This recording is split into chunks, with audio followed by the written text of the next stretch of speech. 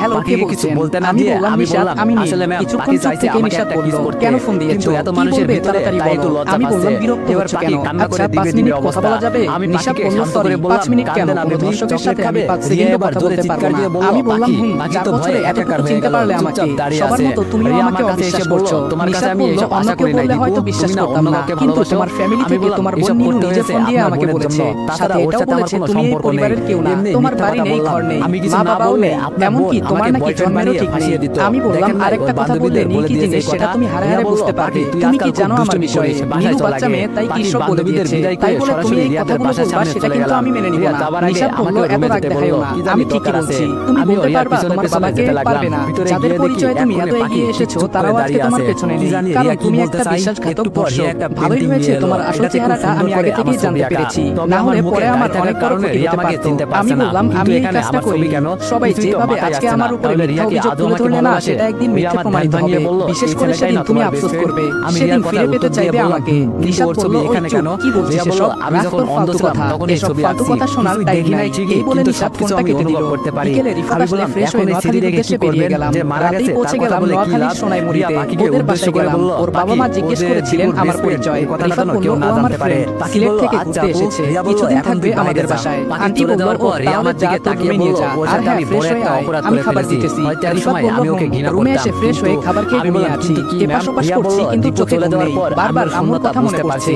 রিফাত আমি বলল, বললাম, কি ওর রে জন্য দোস্ত, আপনার তুই মনে ঘুরতে ভালোবাসা আসলি, ছিল? তাহলে রিয়া বলল, সবসময় মন হয়তো মরা ছিল হয়ে এক থাকিস সময়, কেন? কিন্তু তোর এখন মুখে সব কি মারা হাসি গেছে। খুশি বলতে এখন কিছু শুধু নেই? আমি সাইমনকে মিষ্টি ভয়ে ভালোবাসি। শুয়ে আছে আমি নীল। বললাম, ম্যাম, রিফাত দীপু বলল, যদি আচ্ছা আবার নীল, আপনার সত্যি কাছে করে ফিরে বল আসে, তো, তুই আর কি সে সত্যি যদি সত্যি আবার তার ঘুরতে পুরাতন এসেছিস রিয়াকে নাকি অন্য চাই? কিছু? রিয়া প্লিজ বলল, বল না, না, আমায় কি এটা হয়েছে কখনোই তোর? সম্ভব আমি না। বললাম, যে বলার মারা মতো গেছে তেমন সে কিছু নেই, কখনো আর ফিরে না হলে আসবে না। অনেক কিছু আমি আছে। বললাম, কিছু আমার কথা শুধু গল্পটা শুনলে হৃদয়ে জমা হয়তো হয়ে তুইও থাকে, একটু পর সেটা আমাকে প্রকাশ করা ধাক্কা যায় মেরে না। বের করে তবে দিবি বাসা আপনাকে থেকে। একটা কথা দিতে রিফাত পারি, বলল, আরে কি আপনি বলছিস যদি কোনো এসব? বিপদে বল পড়েন, আমাকে কি তখন হয়েছে? দীপুকে পাবেন। আমি বললাম, রিয়া বলবো। বলল, ওর তার কথা আগে আমাকে শুনতে তুই আমার এখানে কেমন থাকার জানি জন্য পুরাতন একটা অতীত কাজ আর মনে একটা পড়ে বাসা যায়। বের করে দে। প্লিজ এইসব রিফাত বলে বলল, আমাকে আরে আর কাজ অশান্তি করবি দিস কেন? না। আর আমি আমার বললাম, বাসায় থাক থাক ম্যাম, যত আপনি ইচ্ছে। সুখে থাকেন, তার আগে এটাই এটা তো বল, কি চাই। হয়েছে আমি তোর কি সাথে? চলে যাবো ম্যাম? সবকিছু রিয়া শোনার পর বলল, তার রিফাত আগে একটা বলল, কথা আমার বলে মনে যা। হচ্ছে আমি সব বললাম, চক্রান্ত বলেন। তোর মামনি। রিয়া বলল, উনি তোর সবকিছু এখানে কে নীলুকে দিয়ে পাঠিয়েছে? করিয়েছেন। সত্যি করে আমি বল। বললাম, আমি আমারও বললাম, তাই সত্যি মনে হয়, বলছি, কিন্তু আমার একটা মামনি আমার চাকরির সাথে দরকার ছিল, এমনটা কেন এই করবেন? পর্যন্তই। রিফাত বলল, কিন্তু কি এখানে জানি এসে কেন যে করবে? আপনাকে পেয়ে সেটা যাবো, তো সেটা আমিও জানি জানতাম না। না। আমি হয়তো বললাম, ভাগ্যে দোস্ত, লেখা ছিল আমার। ছোটবেলা থেকে রিয়া এখনো বলল, অব্দি আচ্ছা, আম্মুকে এখন ছেড়ে যা, আমি আমি কোথাও সব যাইনি। বুঝতে পারছি। আমি ওনাকে আমি অসম্ভব বললাম, শেষ ভালোবাসি, একটা খুব অনুরোধ, মিস এই করছি কথা রে। কাউকে রিফাত বলবেন বলল, না। তাহলে রিয়া আন্টিকে বলল, ফোন দিয়ে সেটা তোর কথা বলতে বল হবে আর না। সবকিছু আমি বুঝিয়ে রিয়া বল। রুম থেকে আমার বের মনে হয়ে হয় আন্টি উপরে তোকে উঠতেই বুঝবে। দেখি, আমি পাখি আমার বললাম, কি পথ বলবো আটকে আমি? দাঁড়িয়ে আছে। নীলু কেন আমি এমনটা ওর দিকে করলো? আমি তো তাকিয়ে কিছুই বললাম, জানি কি না। হয়েছে? তাহলে কি এভাবে বলবো? দাঁড়িয়ে আছেন আম্মু, কেন? আমি আমি কিছু ভিতরে করিনি, যাবো। সব পাখি মিথ্যা। বলল, এটা তা তুই বলবো? নাকি আমার আরে এই boyfriend? কথা তো আমি আগেও বললাম, আরে বলেছি, তখন তো তখনও কেউ এমনি আমাকে বলছিলাম। বিশ্বাস আর আমি করেনি। জানতাম, তাহলে আমি এখন কিছু কেন না করবে? বললে আপনি রিফাত আমাকে বলল, আরে ফাঁসিয়ে ভাই, দিতেন। মায়ের মন, পাখি ছেলে বলল, যতই তোর বুদ্ধি অপরাধ আছে করুক বলতে তাকে হবে। ক্ষমা করে দেয়। আমি বললাম, আমার ভিতরে বিশ্বাস যাবো। আন্টি এখন তোকে তো ক্ষমা পথ করে ছাড়েন। দেবে। পাখি তোর বলল, জন্য আন্টি সত্যি এত সত্যি আমার কিছু ত্যাগ boyfriend দিল, হবি? তাহলে আমি তোকে পাখির ক্ষমা দিকে করতে কেন তাকিয়ে পারবে বললাম, না? অকথা রিফাতের হচ্ছে নাকি কথায় আমি আমাকে? আম্মুর নাম্বারে পাখি কল বলল, দিলাম। না, অপর এমনি পাশ থেকে বললাম, তোর বলল, যদি হ্যালো ইচ্ছে কে? থাকে তো। আমি বললাম, আমি আম্মু, বললাম, আমি নীল। আমার সবাই অপর পাশ ভালোবাসা থেকে বলল, নিষিদ্ধ, ও তাই নীল তো ভাইয়া দেবদাসের কেমন মতো আছো? হয়ে আছি। ভালো আছো তুমি? পাখি বলল, মনে দেখাই হয় যাবে, নীলু কল কতদিন রিসিভ করেছে। আপনি এইভাবে আমি থাকেন। বললাম, নীলু আমি কেন বললাম, এমনটা সারা করলি? জীবনই কি এইভাবে দোষ থাকবো। করেছিলাম আমি পাখি তোর রেগে কাছে? বলল, নীলু ভালো একটা বলল, কথা দোষ তো বললাম, নয়, শুনলে না দোষ তো? করেছেন আমার আমি বললাম, আম্মু। আপনার তোর মতো সাথে একটা কয় কথা। জারজ সন্তানকে এনে নিজের